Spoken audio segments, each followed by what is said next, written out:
Today, we're going to try something, well, something pretty ambitious. We're going to attempt to map one of the most complex things you can possibly imagine, the human mind. And our guide for this journey is going to be the groundbreaking and, yeah, definitely controversial theories of Sigmund Freud, all based on our source material from a short textbook of psychiatry. So let me just ask you something right off the bat. Have you ever stopped and wondered why you do the things you do? I mean, really wondered what hidden forces might be shaping your thoughts, your feelings, your actions, even when you're not paying attention? That's the big question we're really diving into today. And the framework we're using to explore all this is, of course, psychoanalysis. Now, it's not just one thing. It's really this comprehensive system that Freud built. It's a whole theory of how our minds are structured, a method for digging into those hidden depths, and, of course, a technique for therapy. Okay, so let's dive right in. We're going to start with Freud's first big idea, his topographic model. You can think of it like the very first map of the mind that he ever drew, and on it, he marked out 3 distinct territories. To explain this, Freud came up with this brilliant iceberg metaphor. That little tiny tip sticking out of the water, that's your conscious mind. It's whatever you're thinking about right this second. Right below the waterline is the preconscious, all the memories you could pull up if you wanted to. But look at that massive hidden part underwater. That, for Freud, is the unconscious. It's this deep, vast reservoir of repressed thoughts and desires that, even though you can't see it, is powerfully influencing everything you do. And what's really wild is that these different parts of the mind don't even speak the same language. The unconscious operates on what he called primary process thinking. It's totally illogical, it's all about immediate pleasure, and reality doesn't matter. Think about how bizarre your dreams are. But our conscious mind, that uses secondary process thinking. It's rational, it's logical, and it's what helps us actually get by in the real world. So, let's keep building on this. If the iceberg is the map of the mind, then who are the inhabitants? Well, about 20 years later, Freud came up with a new model, his structural theory. And he introduced us to 3 key players who are in a constant tug of war. This new model introduces these 3 core forces that together make up our personality. You've got the instinct-driven id, the moralistic superego, and the poor ego, stuck in the middle trying to mediate everything, all while dealing with, reality itself. So first up is the id. This is the wild child of the mind. It's totally primal, it's there from the second we're born, it's completely unconscious, and it runs on just one simple rule, the pleasure principle.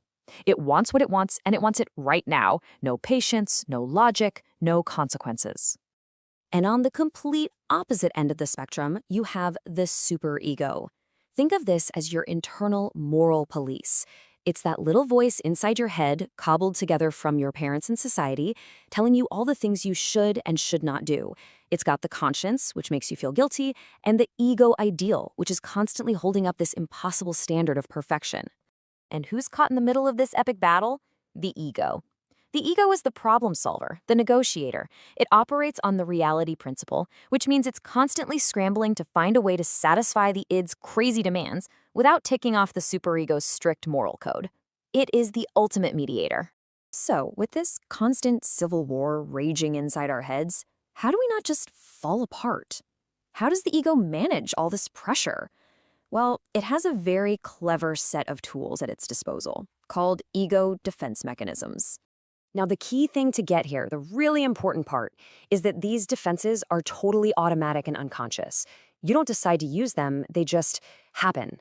Their whole job is to shield you from anxiety and unacceptable thoughts, to keep your psychological world from spinning out of control. The main one, the big tool in the ego's toolbox, is repression. This is where the ego literally shoves threatening thoughts, feelings, or memories deep, deep down into the unconscious so you don't have to deal with them. But Freud thought they sometimes sneak out, like in a Freudian slip. Then there's denial. Now, this is a little different. While repression pushes an internal thought away, denial is about refusing to acknowledge an external reality that's just too painful to accept. You see this a lot in the early stages of grief. Projection is another really common one. This is kind of like playing hot potato with your own unacceptable feelings. Instead of admitting you have some trait you don't like, you just project it onto someone else and see it in them instead. And finally, oh man, rationalization. We are all masters of this. This is when we do something for a totally irrational, unconscious reason, and then afterward, we invent a perfectly logical-sounding excuse to justify it to ourselves and everyone else. So, okay, we've got this incredibly complex inner world.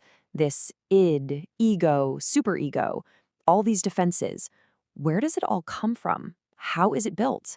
Well, Freud proposed that it's all constructed piece by piece during a series of critical stages in our early childhood. He called these the psychosexual stages. Now, this is probably his most famous and, let's be honest, his most strange-sounding theory. Freud believed our core personality gets shaped by how we handle the conflicts that pop up at each of these stages, with each one focused on a different part of the body, from the oral phase in the mouth to the anal phase in toilet training, and so on. Okay, now we have to put a huge asterisk here. It is absolutely essential to point out that this part of Freud's work is incredibly controversial. As our source material states very clearly, it is still just a theory. There is no empirical scientific evidence to prove that things like the Oedipus complex actually exist, or that they cause psychiatric problems later in life. All right, for our last stop on this journey, let's talk about the one place Freud was convinced we could get a peek behind the curtain, a direct glimpse into the unconscious. And that is, of course, our dreams. He had this famous line, he called dreams the royal road to the unconscious. He did not believe they were just random brain static. For Freud, dreams were a secret coded language, carrying messages from the deepest, most hidden parts of our minds. He called the process of creating a dream the dream work. It all starts with the latent content. That's the raw, forbidden wish bubbling up from the unconscious. But to keep that wish from waking you up, your mind acts like a master of disguise. It uses all these tricks to transform it into the manifest content, which is the weird, confusing, and often nonsensical dream you actually remember in the morning. And so the whole point of psychoanalytic dream interpretation is basically to be a detective. The analyst's job is to work backward, to take that bizarre manifest dream and decode it, to reverse engineer the dream work and figure out what hidden wish, what deep unconscious conflict it was really all about. Which, of course, brings us right back to you. After this whole journey into Freud's wild map of the mind, it leaves you with this really fascinating, kind of spooky question, doesn't it? If your dreams really are a message from your own unconscious, what on earth is yours trying to tell you?